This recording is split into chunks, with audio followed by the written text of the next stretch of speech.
আল্লাহ ঈসা নবীকে কেন আকাশে উঠালেন? আল্লামা জালালউদ্দিন সুয়ুতী আল হাবিলিল ফাতাওয়াতে লেখেন, পয়গম্বর ঈসা আল্লাহর কাছে সব সময় দোয়া করতেন, আল্লাহুম্মা জালনি মিন উম্মতি মুহাম্মাদিন সাল্লাল্লাহু আলাইহি ওয়াসাল্লাম, আল্লাহ তুমি আমাকে মুহাম্মদ সাল্লাল্লাহু আলাইহি ওয়াসাল্লামের উম্মত বানায় দাও। হানাফি মাযহাবের শ্রেষ্ঠ আকীদার কিতাব শারহু ফিকিল আকবর দারুন নাফায়েজ বৈরুতের ছাপ 229 পৃষ্ঠায় স্পষ্ট উল্লেখ আছে, কিয়ামতের আগে দামেস্কের জামে মসজিদের ছাদে মরিয়ম পুত্র ঈসাকে আল্লাহ অবতরণ করায় দিবেন। দুইজন ফেরেশতার দুই কাঁধে ভর করে তিনি আসমান থেকে নামবেন। দামেস্কের জামে মসজিদের ভিতরে থাকবেন ইমাম মাহদি।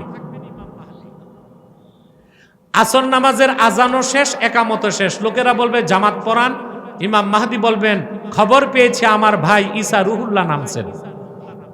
লোকেরা সব দৌড়িয়ে বাইরে বেরিয়ে যাবে, দেখবে দামেস্কের জামে মসজিদের পূর্ব পাশের মিনারা দিয়া ঈসা রুহুল্লাহ নামতেছেন। তিনি ভিতরে ঢুকার পরে ইমাম মাহদি বলবেন ঈসা রুহুল্লাহ, আজান শেষ, একামত শেষ, নামাজ পড়ান। সুবহানাল্লাহ। শারহু ফিকিল আকবরে আছে ইমাম আজমের মত, মোল্লা আলী কারি ব্যাখ্যা করেছেন, ফায়ুশিরুল মাহদি ইলা ঈসা ইবনে মারইয়ামা বিত্তাকাদ্দুম। সুবহানাল্লাহ। ইমামে মাহদি হযরত ঈসাকে ইশারা করে বলবেন আপনি নামাজ পড়ান, আগে যান। ইমামে মাহদি তাকে ঈসা নবী জবাব দিবেন না, নামাজ আমি পড়াবো না, আপনি তো ইমাম, আপনি পড়াবেন। পয়গম্বর ঈসা যিনি বনি ইসরায়েলের উলুল আজম পয়গম্বর নামাজ পড়বেন মাহদির পিছে কেন? মোল্লা আলী কারি লিখেছেন, ফায়াক্তাদি বিহি লিয়াজহারা মুতাবিআত নবিয়িনা মুহাম্মদ সাল্লাল্লাহু আলাইহি ওয়াসাল্লাম। ঈসা নবী মাহদির পিছে নামাজ পড়ে এই কথার প্রমাণ দিবেন জগৎবাসীরে, আমি এখন আর নবী হিসেবে আসি নাই, মুহাম্মদ সাল্লাল্লাহু আলাইহি ওয়াসাল্লামের উম্মত হিসেবে এসেছি। আল্লাহ রাব্বুল আলামিন বলেন, আল ইয়াউমা আকমালতু লাকুম দীনাকুম, আজকের এই পবিত্র হজের দিন আমি তোমাদের জন্য দ্বীন ইসলামকে পরিপূর্ণ করে দিলাম। অর্থটা আমি বুঝাই দিচ্ছি। আল্লাহ বলতে চাইলেন আদম থেকে ঈসা পর্যন্ত 1 লক্ষের উপর নবী রাসূল দ্বীনের দাওয়াত দিয়েছেন, দ্বীন পরিপূর্ণ হয় নাই। কিন্তু আমার হাবিব মুহাম্মদ সাল্লাল্লাহু আলাইহি সাল্লাম মাত্র 23 বছর দ্বীনের দাওয়াত দিয়েছেন, আমি দ্বীন পরিপূর্ণ করে দিলাম। তাহলে এ কথা বোঝা যায় লাখের উপর পয়গম্বরের মেহনতকে এক পাল্লায় দিল, শুধুমাত্র আল্লাহর হাবিবের 23 বছরের মেহনতের সমান ওজন হবে না। হবে? সুবহানাল্লাহ। এরপরে আল্লাহ তাআলা বললেন, ওয়া আতমামতু আলাইকুম নি'মাতি, তোমাদের উপর আমার নিয়ামতকে পরিসমাপ্ত করলাম। এটা বুঝেন, আল্লাহ দ্বীনকে শুধু পরিপূর্ণ করেন নাই, পরিসমাপ্তির সাথে পরিপূর্ণ করছেন। অনেক কাজ অসমাপ্ত রেখে পরিপূর্ণ করা যায়, যায় কি না? আমার কথা শুনেন, এই দিক তাকান, যায় কি না? আপনি পরীক্ষার হলে ঢুকছেন, সময় 3 ঘন্টা, 100 মার্কসের উত্তর দিবেন, সময় কত? আপনি খুব লেখলেন, 3 ঘন্টা শেষ, অ্যান্সার হয়েছে 80। পরীক্ষা পরিপূর্ণ, কিন্তু সমাপ্ত হয়েছে না অসমাপ্ত? অসমাপ্ত। আপনি টাইম যা পাইছেন সে টাইমে 100 অ্যান্সার করতে। আল্লাহ স্পষ্ট করে দিলেন, দ্বীন ইসলামকে আল্লাহ শুধু পরিপূর্ণ করেন নাই, পরিসমাপ্তির সাথে পরিপূর্ণ করেছেন, যেন এই দ্বীন ইসলাম কিয়ামত পর্যন্ত মানুষকে দিক নির্দেশনা দেয়। এই দ্বীন ইসলামকে যারা গ্রহণ করবে ইহকালীন কল্যাণ আর পরকালীন মুক্তির জন্য যেন তাদেরকে অন্য কোন ধর্ম, তন্ত্র, মতবাদের মুখাপেক্ষী হতে না হয়। ঠিক না? সুবহানাল্লাহি বিহামদিহি। আল্লাহ এখানে স্পষ্ট করে দিলেন, আদম থেকে ঈসা পর্যন্ত 1 লক্ষের উপর নবী রাসূল দ্বীনের দাওয়াত দিয়েছে, দ্বীন পরিপূর্ণ হয় নাই। আমার হাবিব 23 বছর দ্বীনের দাওয়াত দিয়েছেন, আমি দিনকে পরিপূর্ণ করলাম, পরিসমাপ্ত করলাম। তার মানে নবুয়ত রিসালাতের দরজা বন্ধ করে দিলাম। একমাত্র দিন ইসলাম, এর বাইরে কোনো ধর্ম নাই, দিন নাই। ভালো করে দেখেন মুসলমান, সেজন্য হাদিস সাক্ষ্য দেয়, পূর্বের 1 লক্ষের উপর নবী রাসূলের কাছে জিবরিল এসেছেন। প্রত্যেকের কাছে কয়বার? ইব্রাহিম নবীর কাছে এসেছেন মাত্র 10 বার, মুসা নবীর কাছে কয়েকশো বার, ঈসা নবীর কাছে এসেছে মাত্র 415 বার। আর আল্লাহর হাবিব আখিরি নবী মুহাম্মদ সাল্লাল্লাহু আলাইহি সাল্লামের খেদমতে জিবরিল 23 বছরে এসেছেন 24,000 বার। কতবার? সুবহানাল্লাহ। ইব্রাহিম নবীর কাছে কয়বার? 10 বার। মুসা নবীর কাছে কয়েকশো বার, ঈসা নবীর কাছে মাত্র 415 বার। আর আল্লাহর হাবিব সরওয়ারে কায়নাত, নবিউল আম্বিয়া, সৈয়দুল মুরসালিন, খাতামুন নবিয়্যিন, রাহমাতুল লিল আলামিন মুহাম্মদ মুস্তাফা সাল্লাল্লাহু আলাইহি সাল্লামের কদমে জিবরিল এসেছেন 1500 বছর আগে দ্বীনের পয়গাম নিয়ে 24,000 বার। আমরা কিন্তু বুঝি নাই, এই জন্য আমাদের পরিবর্তন নাই। ইহুদি আলেম বুঝতে পেরেছে, ঠিক না? আমার মুসলমান ভাইরা, তারপরে আল্লাহ স্পষ্ট করে দিলেন, ওয়া আতমামতু আলাইকুম নি'মাতি, তোমাদের উপর আমার নিয়ামতকে সমাপ্ত করলাম। দিন পরিপূর্ণ করে আল্লাহ তাআলা ওহী আসার দরজা বন্ধ করে দিলেন। নবী আসার পথ কথা বলে না। মুহাম্মদ সাল্লাল্লাহু আলাইহি ওয়াসাল্লামকে আল্লাহ 1500 বছর আগে প্রেরণ করে দিনকে পরিপূর্ণ করে নবুয়ত রিসালাতের দরজা বন্ধ করে দিলেন। ওনার পরে আজ পর্যন্ত কোনো নবী আসে নাই, কিয়ামত পর্যন্ত আসবে। পূর্বে নবীর পরে নবী আসার 3টা কারণ থাকতো। নবীর পরে নবী পূর্বে আসতো কয়টা কারণে? আদম থেকে ঈসা পর্যন্ত যত নবী এসেছেন, প্রত্যেক নবী ছিলেন আঞ্চলিক নবী। একটা অঞ্চলের নবী, একটা জাতির নবী, সেজন্য আরেক অঞ্চলের জন্য আরেক জাতির নিকট আরেক নবী লাগতো। নবীর পরে নবী আসতো, নবীর পরে নবীর সাথে নবী আসতো।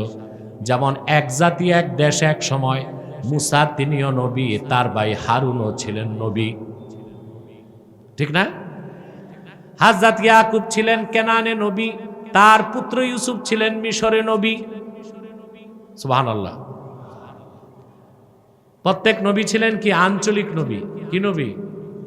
এজন্য আরেক অঞ্চলে আরেক নবী দরকার হতো, আল্লাহ নবীর পরে নবী পাঠাতেন। কিন্তু তোমার নবী, আমার নবী, বিশ্ব নবী মুহাম্মদ মুস্তাফা সাল্লাল্লাহু আলাইহি ওয়াসাল্লাম, তিনি তো শুধু আরবের জন্য আসেন নাই, শুধু আরববাসীর জন্য আসেন নাই। আল্লাহ বলেন, কুল ইয়া আইয়ুহান নাসু ইন্নী রাসূলুল্লাহি ইলাইকুম জামিআ। মুহাম্মদ সাল্লাল্লাহু আলাইহি সাল্লাম, আপনি বলুন, হে মানব জাতি, আমি তোমাদের সবার জন্য আল্লাহর পক্ষ থেকে প্রেরিত হয়েছি। আদম থেকে ঈসা পূর্বের প্রত্যেক নবী ছিলেন আঞ্চলিক নবী, এক একটা জাতির নবী। আর বিশ্ব নবী মুহাম্মদ সাল্লাল্লাহু আলাইহি সাল্লাম গোটা সৃষ্টি জগতের নবী। এই জন্য মুসলমান ইসলামের দাওয়াত পৃথিবীর সবগুলো দেশে নিয়ে যাওয়ার অধিকার রাখে, কিন্তু খ্রিস্টানরা এই অধিকার রাখে না। কারণ খ্রিস্টানরা যারে নবী মানে, ঈসা নিজে বলছেন, আমাকে শুধু পাঠানো হয়েছে বনি ইসরায়েলের হারানো মেষগুলোকে উদ্ধার করার জন্য। একে তো ঈসা নবী আকাশে, তার ধর্ম রিজেক্ট। সবচেয়ে বড় কথা, তার ধর্ম, তার শরীয়ত ছিল শুধু বনি ইসরায়েলের জন্য। তো বাংলাদেশে যাদের কাছে খ্রিস্টানরা ধর্ম প্রচার করে, এরা কি বনি ইসরায়েল না বাঙালি? কথা বলে না। তাহলে তাদের ধর্ম আর তাদের নবী ঈসার আদর্শ অনুযায়ী বাংলাদেশে খ্রিস্টান ধর্ম প্রচার করা, খ্রিস্টান ধর্মের ফতুয়া বৈধ কাজ না অবৈধ কাজ? চিল্লায় বলতে হবে। অথচ তারা বাংলাদেশে এসে জোর খাটায়। কি খাটায়? খ্রিস্টান মিশনারি মানুষকে খ্রিস্টান বানায়, আপনি বাধা দিবেন, প্রশাসনের 14 গোষ্ঠী এসে তাদের প্রটেক্ট দিবে। কিন্তু আলেম ওলামা ইসলামিক স্কলারদেরকে ইউরোপ আমেরিকায় ইসলাম প্রচারের সুযোগ দেয় না। আজকে 12 বছরের বেশি সময় ডক্টর জাকের নায়েক আমেরিকা যেতে পারে না, কারণ ওখানে শিকাগোতে খ্রিস্টানদের সবচেয়ে বড় পণ্ডিতের সাথে তার বাহাস হয়েছিল। বাহাসে জাকের জিতেছিল, খ্রিস্টান হেরেছিল, যেতে দেয় না। আহমদ দিদাদ রহমতুল্লাহকে আমেরিকায় ঢুকতে দেওয়া হতো না। আমি যে একজন ছোটখাটো দায়ী, আমি 23 সালে লন্ডন সফরে গিয়েছিলাম। 7টা প্রোগ্রামে 4টা করেছি, 3টা প্রোগ্রাম সকল কাফের মুশরিক রামবাম নাস্তিক, আর ওই দেশে আমাকে করতে দেয় নাই। আমার বিরুদ্ধে ইহুদিদের বড় একজন লবিস্টার হচ্ছে নাইজেল ফারাজ।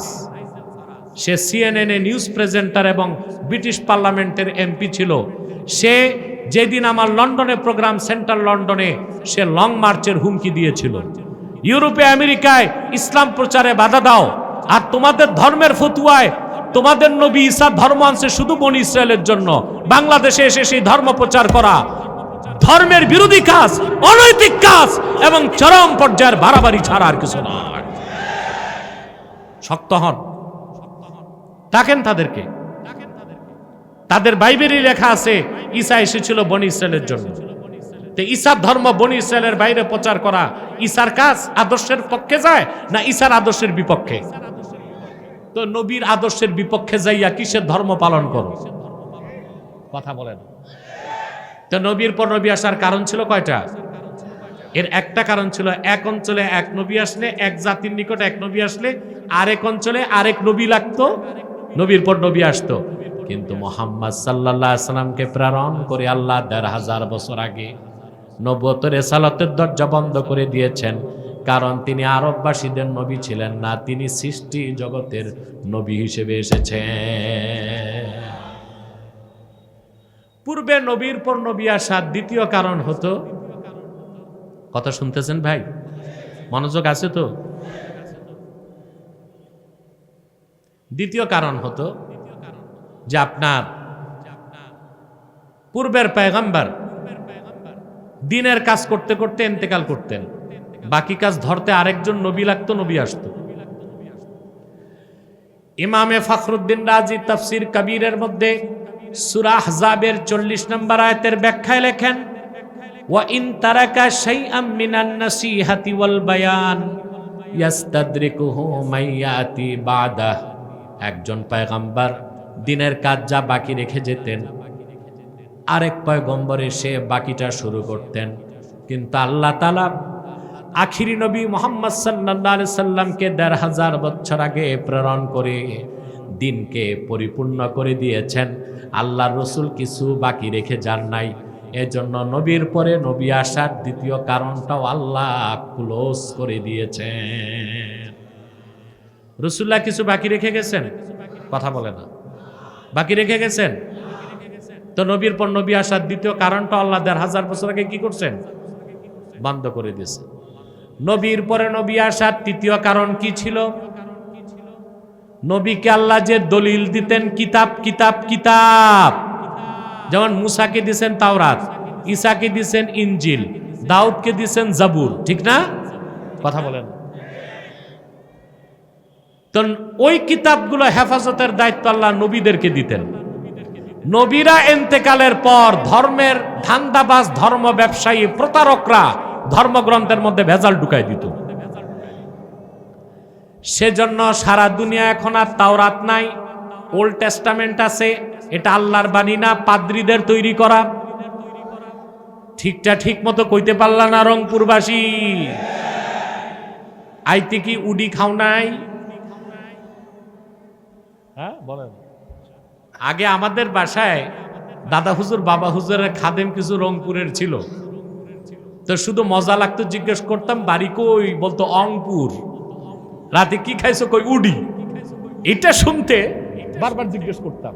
এখন আর রংপুরের মানুষ অংপুর বলে না, রংপুরি বলে। রংপুর এখন স্মার্ট শহর হয়ে গেছে, বিভাগ হয়ে গেছে। আল্লাহর ওলি কারামত আলী জনপুরি শুয়ে আছে। এই বরকতে রংপুর বিভাগকে আল্লাহ বাংলাদেশের সবচেয়ে ডেভেলপড একটা ডিভিশনে পরিণত করে দিক। আলহামদুলিল্লাহ বলে। কথাগুলো শুনতেছেন? তাহলে নবী কি নিয়ে আসতেন? কিতাব।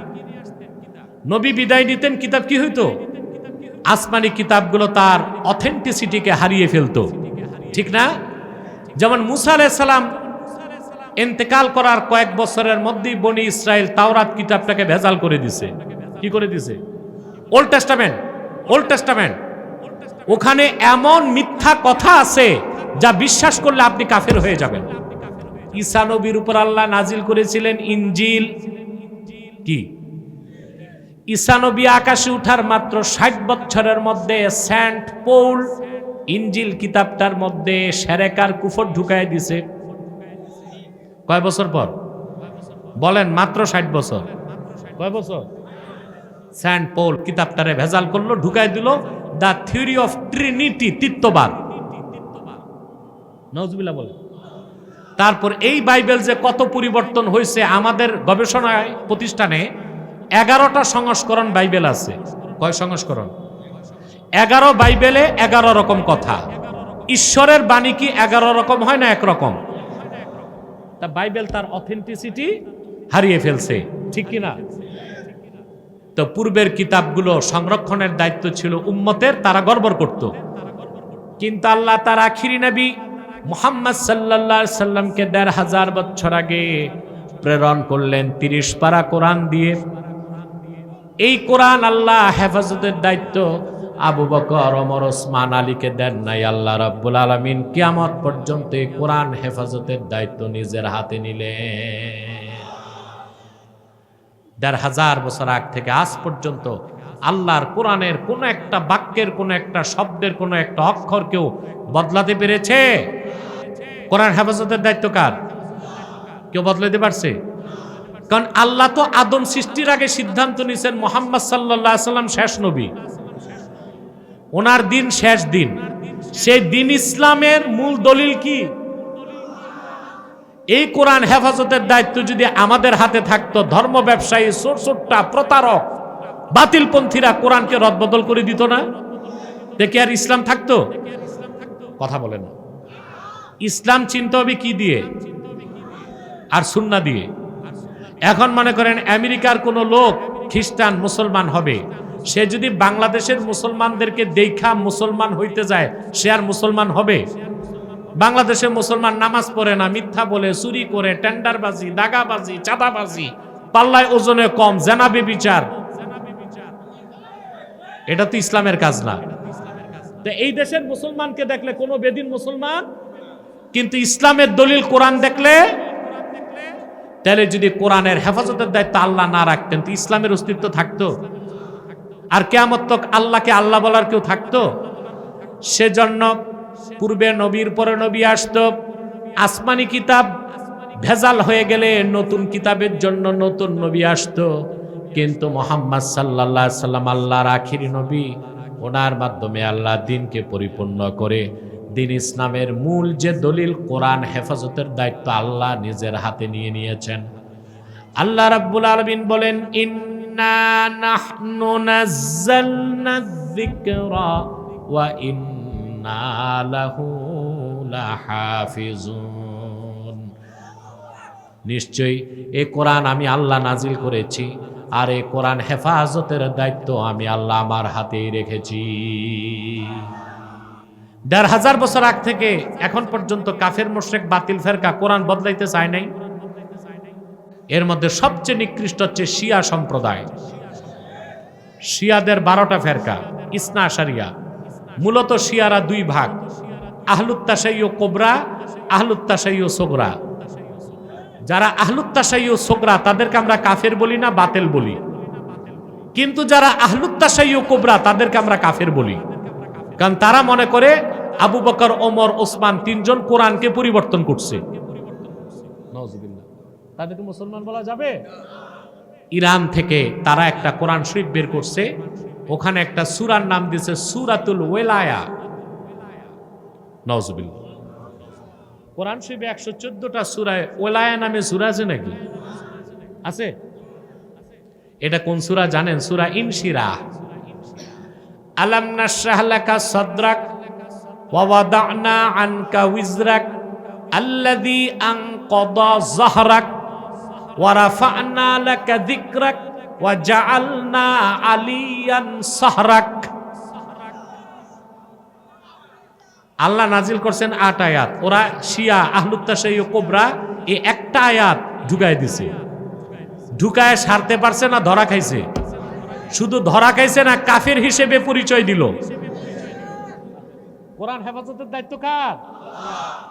এই জন্য আল্লাহ রাব্বুল আলামিন দিনকে পরিপূর্ণ করে দিয়েছেন 1500 বছর আগে মুহাম্মদ সাল্লাল্লাহু আলাইহি সাল্লামকে আখিরি নবী হিসেবে প্রেরণ করে, আর নবুয়তের রিসালাতের দরজা বন্ধ করে দিয়েছেন।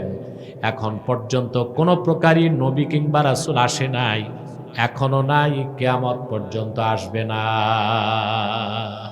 আসবে এখন মুহাম্মদ সাল্লাল্লাহু আলাইহি ওয়াসাল্লামকে 1500 বছর আগে আল্লাহ প্রেরণ করে দিনকে পরিপূর্ণ করলেন। ওনার পরে আজ পর্যন্ত কোনো প্রকারই নবী কিংবা রাসূল আসে নাই, এখনো নাই, কিয়ামত তক আসবে না। এই বিশ্বাসটার নাম আকীদা খাতমে নবুয়ত। এই বিশ্বাস যার থাকবে না সে মুসলমান না কাফের? ওমান শাক্কা ফি কুফরিহি ফাহুয়া আইজান কাফের। তার কাফের হওয়াতে যে সন্দেহ করবে সেও কাফের। এই আকীদা খাতমে নবুয়তের বিপক্ষে 2টা কাফের সম্প্রদায় কাজ করতেছে। এর মধ্যে একটা হচ্ছে ঈসাই জামাত। এই যে খ্রিস্টানদের যে দলটা মানুষকে খ্রিস্টান বানাচ্ছে, এরা বাংলাদেশে ঢুকছে 1975 সালে। কত সালে? 2.5 লক্ষ পরিবারকে এ পর্যন্ত খ্রিস্টান বানাইছে। আর তারা সহযোগিতা নিচ্ছে লামাযহাবীদের থেকে। একটা ফেরকা আছে, নিজেদেরকে বলে আহলে হাদিস, কখনো বলে মুহাম্মাদি। না, খাঁটি মুমিন ছাড়া কেউ মুহাম্মদ সাল্লাল্লাহু আলাইহি ওয়াসাল্লামের উম্মত হইতে পারে না। আর আমাদের পরিচয় মুহাম্মাদি কেন হবে? হবে উম্মতে মুহাম্মাদি, ঠিক না? ওরা তো এই নামটা বলেও বেয়াদবি করতেছে। মুসলমানের নাম কি হবে, মুহাম্মাদি না উম্মতে মুহাম্মাদি? আসলে তারা আহলে হাদিসও না, তারা যে পরিচয় দেয় মুহাম্মাদি, যেহেতু খাঁটি উম্মত না, এই জন্য মুহাম্মাদিও বলা যাবে না। তাদের একটাই নাম সালাফি বা লামাযহাবী। সালাফিও বলা যাবে না, সালাফি হচ্ছে সালফে সালাইনরা, এরা হচ্ছে লামাযহাবী। এরা বাংলাদেশে খ্রিস্টানদেরকে ধর্ম প্রচারের সুযোগ করে দিচ্ছে। আমি কি বিষয়টা খুলে বলবো?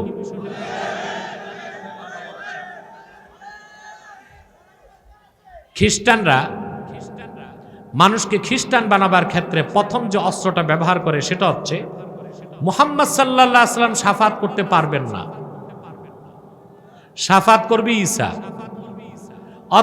অতএব ইসলামে থেকে লাভ কি? ঈসার ধর্ম গ্রহণ করি যে শাফাত করবে।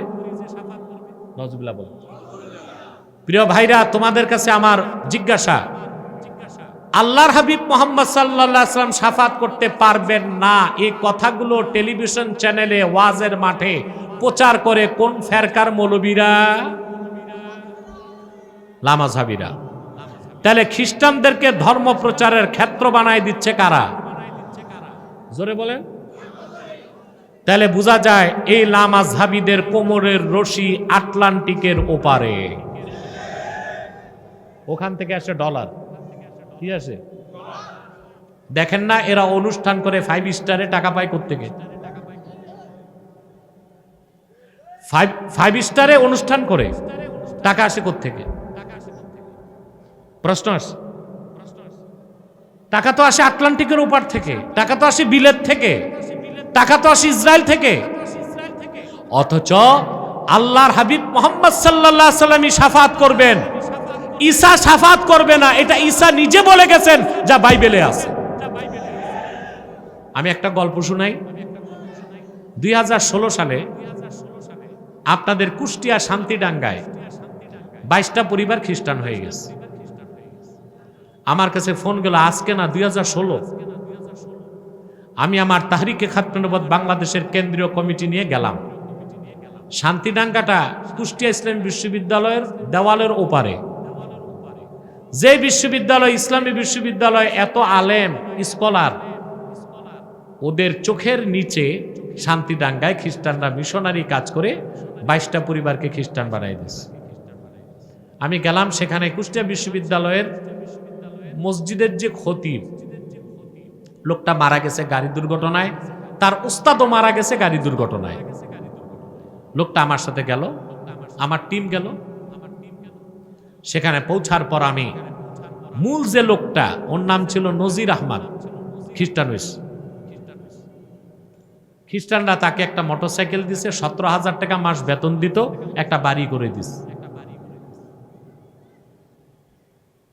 একটা বাড়ি করে দিস। আমি তার কাছে গেলাম, ভিডিওটা সোশ্যাল মিডিয়ায় আছে, দেখবেন। আমি তাকে বললাম, সে সামনে আসছে, তার বউও সামনে চলে আসছে, এখন সব খ্রিস্টান হয়ে গেছে।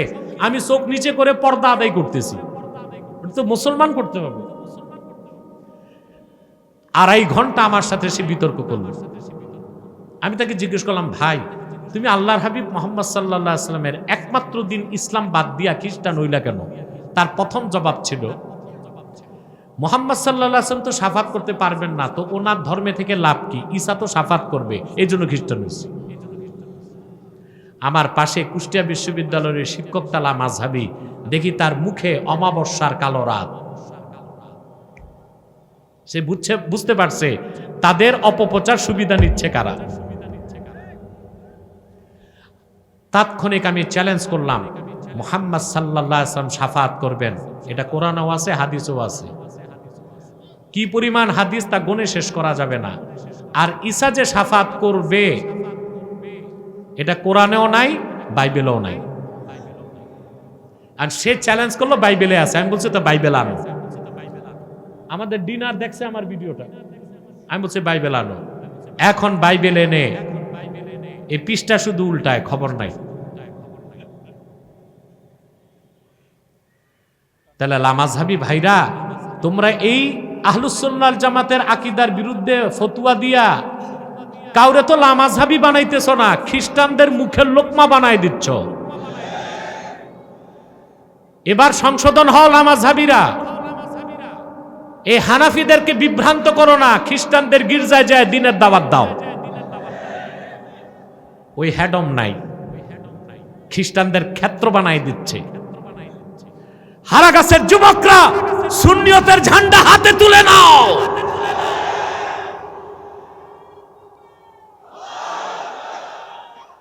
কাফের মুশরিক বাতিল ফেরকার বিরুদ্ধে তোমাদের অবস্থান হবে জিরো টলারেন্স।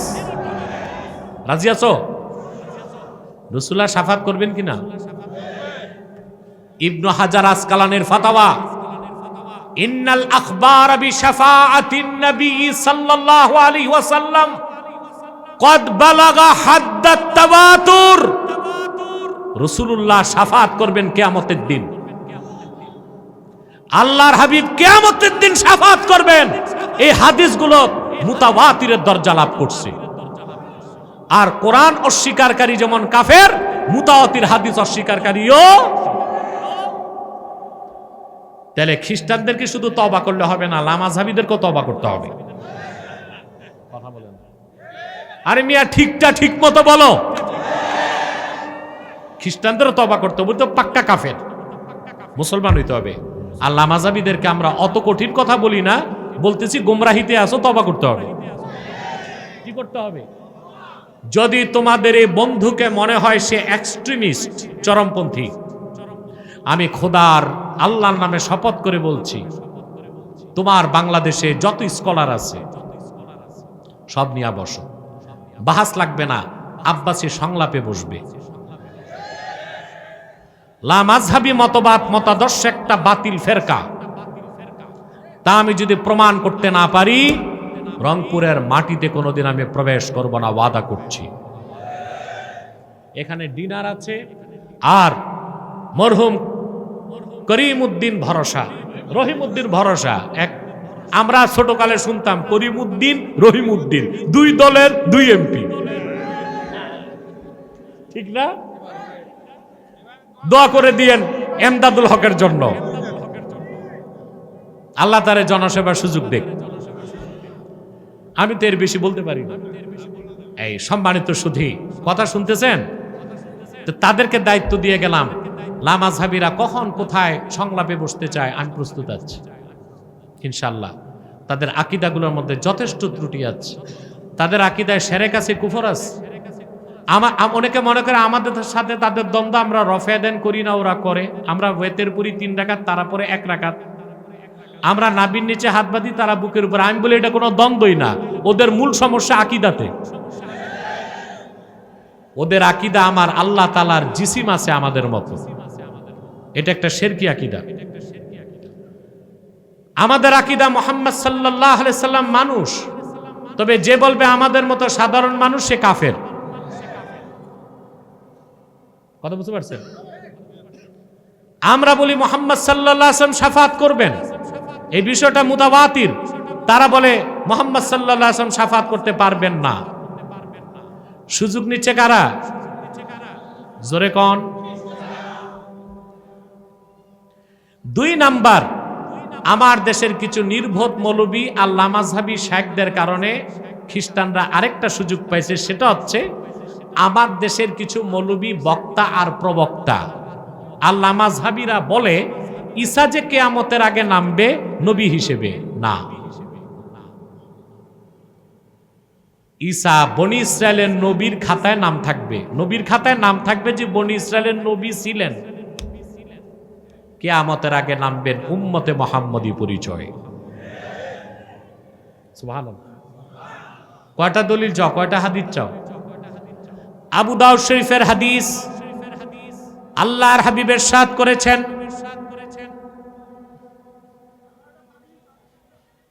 এই বসেন বসেন বসেন, স্বেচ্ছাসেবকরা দেখবে, কথা শুনতেছেন?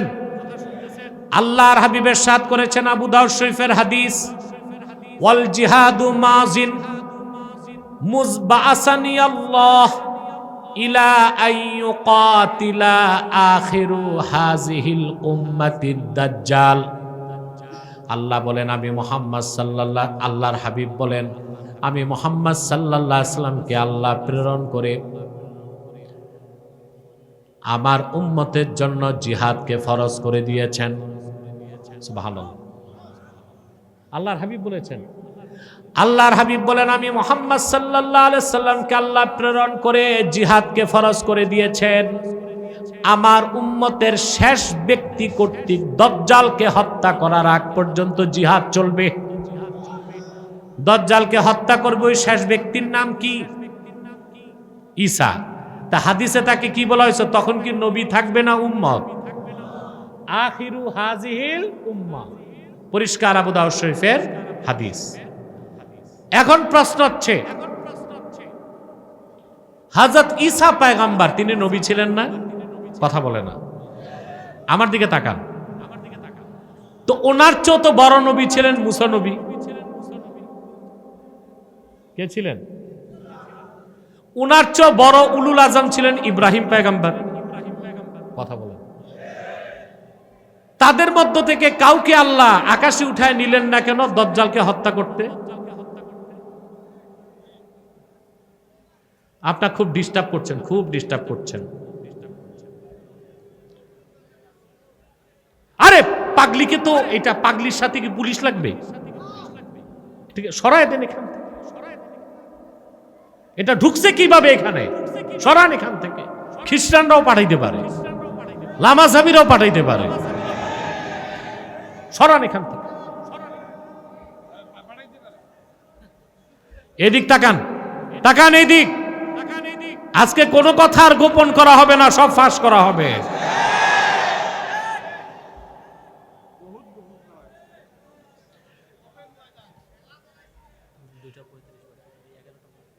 বুঝতে পারছি? শুনতেছেন? প্রশ্ন হলো, ঈসা পয়গম্বরকে আল্লাহ কেন আকাশে উঠালেন? জবাব হচ্ছে, দাজ্জাল কি তিনি হত্যা করবেন? তার চেয়েও বড় বড় উলুল আজম নবী কাউকে আল্লাহ আকাশে উঠাইলেন না কেন? প্রশ্ন আসে কি না? আসে। তার কারণ বনি ইসরাইল পূর্বের অসংখ্য পয়গম্বরকে হত্যা করছে, শহীদ করছে, করছে না? ঈসা নবীকে হত্যা করতে ইহুদিরা গেছিল? কথা বলেন। হত্যা করতে পারছে? ঈসা নবীর খালু হযরত জাকারিয়াকে হত্যা করছে না? কথা বলেন। ঈসা নবীকে পারছে হত্যা করতে? ঈসা নবীকে যখন হত্যা করতে গেল ইহুদিরা, ঈসা নবীর 12 জন হাওয়ারির একজন 22 সেন্ট 22 পয়সা ঘুষ খাইয়া দেখায় দিছে ঈসা ওই ঘরে আছে। ইহুদিরা যখন হত্যা করতে গেল, আসল ঈসাকে আল্লাহ আকাশে উঠায় দিয়েছে। আর আল্লাহ শত্রুদের একজনকে ঈসার সাদৃশ্য দিলেন, ওইটাকে মেরে ইহুদিরা বলে ঈসা শেষ। আল্লাহ বলেন ঈসা না, যেটা মারছো ওটা মিসা। যেটা মারছো ওটা ঈসা না, ওটা কি? আমাকে ডিস্টার্ব করতেছে স্টেজে, একদম ক্লোজ করে দেন স্টেজটা।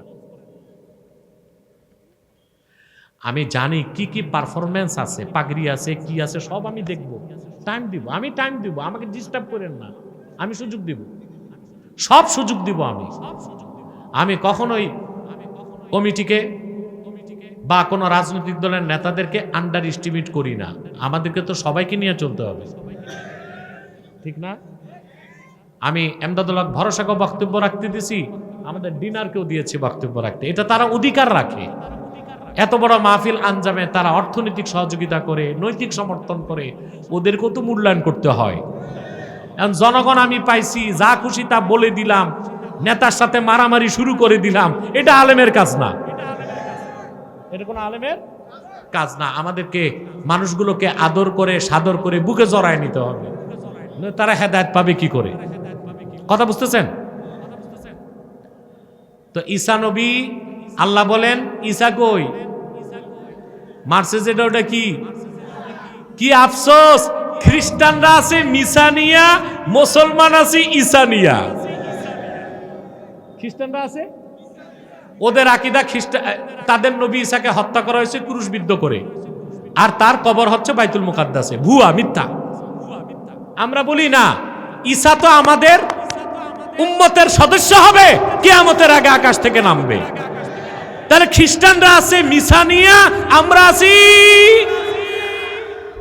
আমরা বলি ঈসা আমাদের ভাই, আল্লাহর পয়গম্বর, বনি ইসরায়েলের উলুল আজম পয়গম্বর, কিয়ামতের আগে উম্মতে মুহাম্মদী হিসেবে নামবেন। সুবহান, ঠিক না? আমার ভাইরা, তার কারণ কি?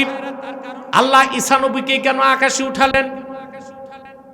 আল্লামা জালালউদ্দিন সুয়ুতী আল হাবিলিল ফাতাওয়াতে লেখেন, পয়গম্বর ঈসা আল্লাহর কাছে সব সময় দোয়া করতেন, আল্লাহুম্মা জালনি মিন উম্মতি মুহাম্মাদিন সাল্লাল্লাহু আলাইহি ওয়াসাল্লাম, আল্লাহ তুমি আমাকে মুহাম্মদ সাল্লাল্লাহু আলাইহি ওয়াসাল্লামের উম্মত বানায় দাও। হানাফি মাযহাবের শ্রেষ্ঠ আকীদার কিতাব শারহু ফিকিল আকবর, দারুন নাফায়েজ বৈরুতের ছাপ, 229 পৃষ্ঠায় স্পষ্ট উল্লেখ আছে, কিয়ামতের আগে দামেস্কের জামে মসজিদের ছাদে মরিয়ম পুত্র ঈসাকে আল্লাহ অবতরণ করায় দিবেন। 2 জন ফেরেশতার 2 কাঁধে ভর করে তিনি আসমান থেকে নামবেন। দামেস্কের জামে মসজিদের ভিতরে থাকবেন ইমাম মাহদি। আসর নামাজের আজানও শেষ, একামতও শেষ। লোকেরা বলবে জামাত পড়ান, ইমাম মাহদি বলবেন খবর পেয়েছি আমার ভাই ঈসা রুহুল্লাহ নামছেন। সুবহানাল্লাহ কইবেন। লোকেরা সব দৌড়িয়ে বাইরে বেরিয়ে যাবে, দেখবে দামেস্কের জামে মসজিদের পূর্ব পাশের মিনারা দিয়া ঈসা রুহুল্লাহ নামতেছেন। তিনি ভিতরে ঢুকার পরে ইমাম মাহদি বলবেন ঈসা রুহুল্লাহ, আজান শেষ, একামত শেষ, নামাজ পড়ান। সুবহানাল্লাহ। শারহু ফিকিল আকবরে আছে, ইমাম আজমের মত মোল্লা আলী কারি ব্যাখ্যা করেছেন, ফায়ুশিরুল মাহদি ইলা ঈসা ইবনে মারইয়ামা বিত্তাকাদ্দুম। সুবহানাল্লাহ। ইমামে মাহদি হযরত ঈসাকে ইশারা করে বলবেন আপনি নামাজ পড়ান, আগে যান। ইমামে মাহদি তাকে ঈসা নবী জবাব দিবেন না, নামাজ আমি পড়াবো না, আপনি তো ইমাম, আপনি পড়াবেন। পয়গম্বর ঈসা যিনি বনি ইসরায়েলের উলুল আজম পয়গম্বর নামাজ পড়বেন মাহদির পিছে কেন? মোল্লা আলী কারি লিখেছেন, ফায়াক্তাদি বিহি লিয়াজহারা মুতাবিআত নবিয়িনা মুহাম্মদ সাল্লাল্লাহু আলাইহি ওয়াসাল্লাম। ঈসা নবী মাহদির পিছে নামাজ পড়ে এই কথার প্রমাণ দিবেন জগৎবাসীরে, আমি এখন আর নবী হিসেবে আসি নাই, মুহাম্মদ সাল্লাল্লাহু আলাইহি ওয়াসাল্লামের উম্মত হিসেবে এসেছি। আমার যে মুসলমান ভাইরা খ্রিস্টান হয়েছো, কান পেতে শুনে রাখো, পয়গম্বর ঈসা দরখাস্ত করে আল্লাহর হাবিবের উম্মত হলেন, আর তুমি তো বিনা দরখাস্তে আল্লাহর হাবিবের উম্মত ছিলা, সামান্য কিছু টাকার লোভে খ্রিস্টান হয়ে গেলা, কাল কিয়ামতের দিন কেমন করে চেহারা দেখাবা? ফিরে আসো, তবার সুযোগ আছে, তবার দরজা খোলা আছে, ফিরে আসো। আর বাংলাদেশে যত খ্রিস্টান পাদ্রী পুরোহিত আছে, বসাও আমার সাথে। বাইবেলে একটা কথাও ঈশ্বরের তা তারা প্রমাণ দিতে পারবে না। পুরা বাইবেল ভেজাল, ফোকলা, এটার অথেন্টিসিটি শূন্যের পর্যায়ে চলে গেছে। এটা কোনো ধর্মই না, এটা একটা সংস্কৃতিতে রূপ নিয়েছে। অতএব যারা মুসলমান তাদেরকে শপথ নিতে হবে, আপনার জান থেকেও ইমানটাকে বড় বানাতে হবে। ব্যক্তির চেয়ে দল বড়, দল থেকে দেশ বড়, দেশ থেকে আমার জান বড়, আমার জান থেকে আমার ইমান বড়, ইসলাম বড়।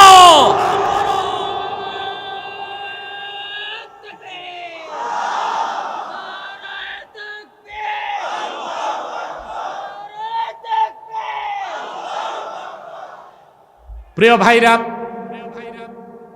এবার আয়াতের শেষ অংশের ব্যাখ্যা করব।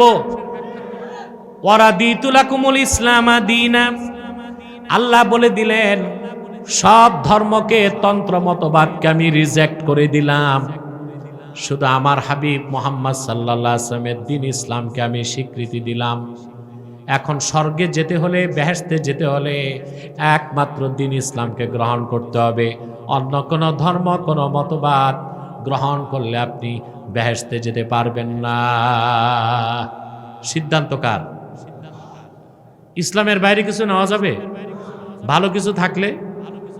বাংলাদেশে একটা ফেরকা বেরিয়েছে সুফিবাদী। কি এরা, এদের উৎপত্তি কোত্থেকে একটু বলে দেই। বাংলাদেশি সুফিবাদী প্রচার করে ডক্টর সলিমুল্লাহ খান আর ফরহাদ মজহার। দেখছেন না ফরহাদ মজহারকে? ওর যে কি ধর্ম নিজেই জানে না। এত লম্বা দাড়ি, নাভি পর্যন্ত, মোষ 3 ইঞ্চি মোটা, মাথায় কিনভূত কিমাকার টুপি, এত মোটা আলিগুড়ি পায়জামা, ওর ভিতরে ওর নাতি ঢুকবে। পিছনে সরস্বতীর মূর্তি, সামনে লালনের বেহালা। এই হচ্ছে সুফিবাদী। কি?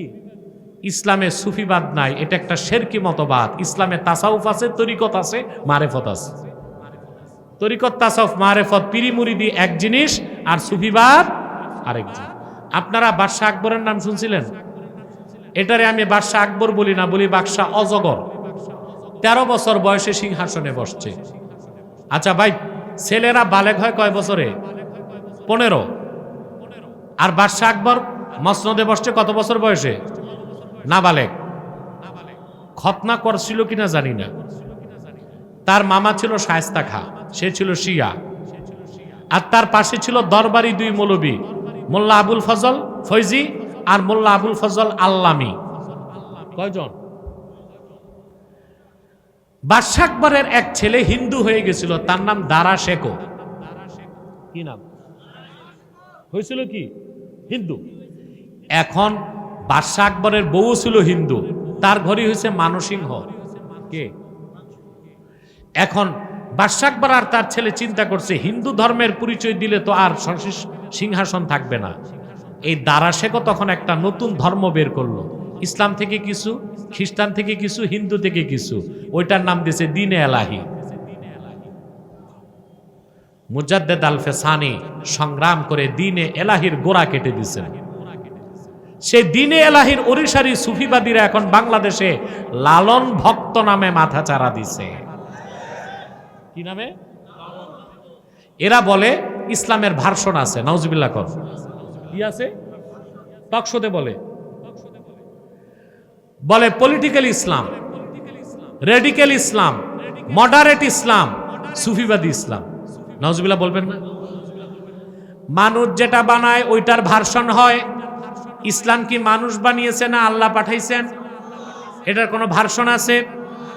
আল্লাহর আখিরি নবী মুহাম্মদ সাল্লাল্লাহু আলাইহি সাল্লামকে প্রেরণ করে ১৫০০ বছর আগে আল্লাহ ইসলামকে পরিপূর্ণ করে দিয়েছেন। আল ইয়াউমা আকমালতু লাকুম দীনাকুম ওয়া আতমামতু আলাইকুম নি'মাতি। দিন তো পরিপূর্ণ হয়ে গেছে ১৫০০ বছর আগে। ইসলামের কোনো পরিবর্তন নাই, কারণ ইসলামের হেফাজতকারী কে? জোরে বলেন। ইসলামের কোনো ভার্সন। এখন পলিটিক্যাল ইসলাম কোনটা বলে? আমরা যখন ইসলামী রাষ্ট্রের কথা বলি, বলে এটা রাজনৈতিক ইসলাম। আমরা যখন জিহাদ ফি সাবিলিল্লাহর কথা বলি, বলে এটা রেডিক্যাল ইসলাম। আমরা যখন আমাদের মধ্যে কিছু মুনাফিক মৌলবী আছে, orientalist, sir Syed Ahmad Khan আলীগড়ের Orientalism বানাইছে না? ওরিয়েন্টালিজমের মূল হচ্ছে ইসলামকে মানি একটা শর্তে, পশ্চিমা মতাদর্শের সাথে যদি কন্ট্রাডিকশন হয় তখন পশ্চিমা মতাদর্শ মানি, ইসলাম তখন মানি না। আর ইসলামের সাথে যদি পশ্চিমা মতাদর্শের বিরোধ না থাকে তখন ইসলাম মানি। এরা কি মুসলমান না আরো কুখ্যাত কাফের? এদের নাম দিছে মডারেট মুসলিম। আর নওজবিল্লাহ এদের মতাদর্শের নাম দিছে মডারেট ইসলাম। ৪ নাম্বার হচ্ছে যারা শরীয়ত মানে না, তরিকত মানে না, হাকিকত মানে না, মারেফত মানে না, কোরআন হাদিসের বিধান মানে না। বুঝলেন? গাঁজা খায়, গান গায়, আউল বাউল ফাউল, একতারা দোতারা সেতারা জাম্বুরা। বিয়ে শাদী বিশ্বাস করে না, বলে ভক্ত পুরুষ ভক্ত মহিলা ফিজিক্যাল রিলেশন করতেই পারে। লালনের শিক্ষা, কার শিক্ষা? এরপর বলে সব ধর্মই ভালো কথা বলে, সব ধর্মই মানা যাবে। এরাই হচ্ছে সুফিবাদী। এরা কি মুসলমান না জিন্দিক? চিল্লায় বলো, মুসলমান না জিন্দিক? ইসলামের কোন ভার্সন? ইসলামী রাজনীতি পূর্ণাঙ্গ ইসলাম নয়, পূর্ণাঙ্গ ইসলামের অংশ। জিহাদ ফি সাবিলিল্লাহ পূর্ণাঙ্গ ইসলাম নয়, পূর্ণাঙ্গ ইসলামের অংশ। সুবহানাল্লাহ। তরিকত তাসাউফ পূর্ণাঙ্গ ইসলাম নয়, পূর্ণাঙ্গ ইসলামের অংশ। ইসলামের কোনো ভার্সন নাই। আল্লাহ বলেছেন ওয়ারাদিতু লাকুমুল ইসলামা দীনা, একমাত্র ইসলামকে মানতে হবে। ইসলামের বাইরে অন্য কোন ধর্মে ভালো কিছু থাকলেও নেওয়া যাবে। জোরে বলতে হবে, যাবে। কেউ যদি বলে ভাই আমি মুসলমান, সমস্যা কি? ইসলাম ইজ দ্য বেস্ট, এটা মানি। খ্রিস্টান ধর্মের ভালোটা কি নেওয়া যাবে না? হিন্দু ধর্মের ভালোটা নেওয়া যাবে না? তো যুক্তি তো লাগবে। কথা বলেন, কেন নেওয়া যাবে না? শোনেন ভালো করে। ক্যান্সারের সবচেয়ে দামি ঔষধ কেমোথেরাপি। 1 বোতল কেমোথেরাপির দাম জার্মান মেড 1.5 লাখ টাকা, 1 শিশি। কত? আর আপনি ক্যান্সারের ইনজেকশন কিনছেন 1.5 লক্ষ টাকা দাম। তারিখ দেওয়া আছে বোতলের গায়ে 25শে ফেব্রুয়ারি রাত 12টা। মুসলমান প্রশ্ন করি, 1.5 লক্ষ টাকার বোতল 25 ফেব্রুয়ারি রাত 12টা পর্যন্ত মেয়াদ, 25 ফেব্রুয়ারি রাত 1টায় তার দাম কত? ডেট এক্সপায়ার্ড, মেয়াদ উত্তীর্ণ, ভ্যালু। নবী মুসা আল্লাহর কাছ থেকে যে শরীয়ত এনেছিলেন ঈসার আগমনের মাধ্যমে, ওই শরীয়ত মেয়াদ উত্তীর্ণ হয়ে গেছিল। ঈসা নবী আবার আল্লাহর কাছ থেকে যে শরীয়ত এনেছিলেন, ঈসা আকাশে উঠে গেছেন ১৫০০ বছর আগে। মুহাম্মদ সাল্লাল্লাহু আলাইহি সাল্লামের দিন ইসলামের কারণে ঈসার আনা ধর্মটা রিজেক্ট হয়ে গেছে, মেয়াদ উত্তীর্ণ হয়ে গেছে। এখন শুধু ইসলাম, কেবল ইসলাম, একমাত্র ইসলাম। ঈসার ধর্ম, মুসার ধর্ম, অন্য কোন ধর্ম থেকে ভালো কিছু থাকলেও নেওয়া যাবে না। আর ওয়ারাদিতু লাকুমুল ইসলামা দীনা, মুহাম্মদ সাল্লাল্লাহু আলাইহি ওয়াসাল্লামের দ্বীনকে আল্লাহ স্বীকৃতি দিয়েছেন। এই দ্বীন ইসলাম পরিপূর্ণ হয়ে গেছে ১৫০০ বছর আগে। এই দ্বীন ইসলামের মেয়াদ কিয়ামত পর্যন্ত। চিল্লা এখন সুবহানাল্লাহ। বুঝাইতে পারলাম? এখন শুধু Islam, Islam is the best বললে হবে না। Islam is the best, Islam is the last, Islam is fully completed by almighty Allah. ইসলামী শ্রেষ্ঠ, ইসলামী শেষ, ইসলামী শুরু, ইসলামী শেষ, ইসলামী ফাইনাল, ইসলামী চূড়ান্ত। ইসলাম পরিপূর্ণ। মুহাম্মদ সাল্লাল্লাহু আলাইহি ওয়াসাল্লামের মাধ্যমে ১৫০০ বছর আগে এই দিন ইসলামকে আল্লাহ পরিপূর্ণ করে দিয়েছেন। এই ইসলামকে গ্রহণ করি আমরা উম্মতে মুহাম্মদী। কিয়ামতের আগে ঈসা রুহুল্লাহ যখন আকাশ থেকে নামবেন, নবী পরিচয় না, উম্মতে মুহাম্মদী পরিচয়ে সে ইসলাম নিয়ে বেঁচে থাকতে চায়, ইসলামের জন্য জীবন দিতে চায়। কারা কারা দুহাত উঁচু করে আল্লাহকে দেখা।